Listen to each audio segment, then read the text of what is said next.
Acid demand to strengthen overall system for rehabilitation of victims of acid attacks in India. अत्यंत गंभीर विषय पे मुझे अपनी बात कहने का मौका दिया। मान्यवर, आज इस सदन में मैं सदन के सदस्यों से और आपसे प्रार्थना करने के लिए खड़ा हुआ हूं। उन एसिड विक्टिम्स की तरफ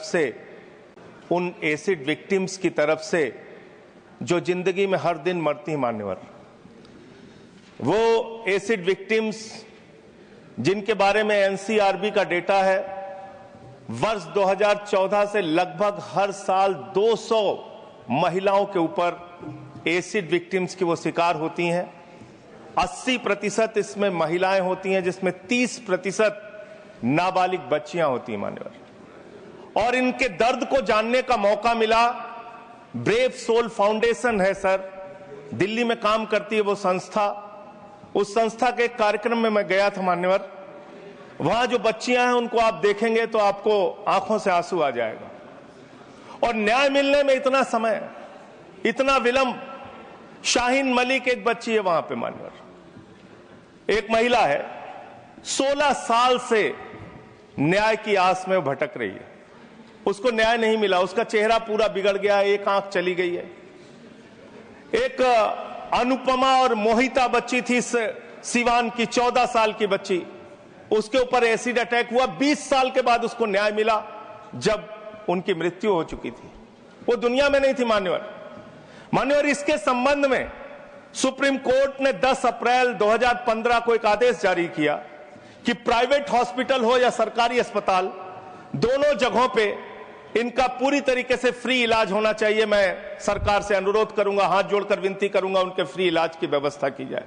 इनको मुआवजे के नाम पे मात्र 5 लाख रुपए मिलता है। कम से कम इनके इलाज के लिए 50 लाख रुपए का इंतजाम किया जाए। मान्यवर, आप हैरान होंगे, 45 सर्जरी दीपमाला नाम की बच्ची की हुई। 44 बार सर्जरी शाहीन मलिक की हुई। वो रीमा 7 साल से न्याय के लिए भटक रही, नीरजा 15 साल से न्याय के लिए भटक रही हैं। इन लोगों को कोई नौकरी पर भी नहीं रखता। मान्यवर, इनके लिए सरकारी नौकरी ऐसे इंतजाम की जाए जहां पे वो अपनी नौकरी कर सके। ये बच्चियां सर, जब रोज सुबह उठती हैं, ये अपने चेहरे को देखती हैं, इनको रोज मरना पड़ता है। आज मैं आपके माध्यम से इस सरकार से निवेदन करता हूं, एसिड विक्टिम्स के लिए फास्ट ट्रैक कोर्ट बनाई जाए। 20-20 साल तक इन बच्चियों को न्याय के लिए भटकना पड़ता है, इनके लिए फास्ट ट्रैक कोर्ट देश के अंदर बनाई जाए। जो सीएसआर फंड है, उस सीएसआर फंड को निर्धारित किया जाए इन बच्चियों के कल्याण के लिए, उनके रोजगार के लिए, उनके इलाज के लिए।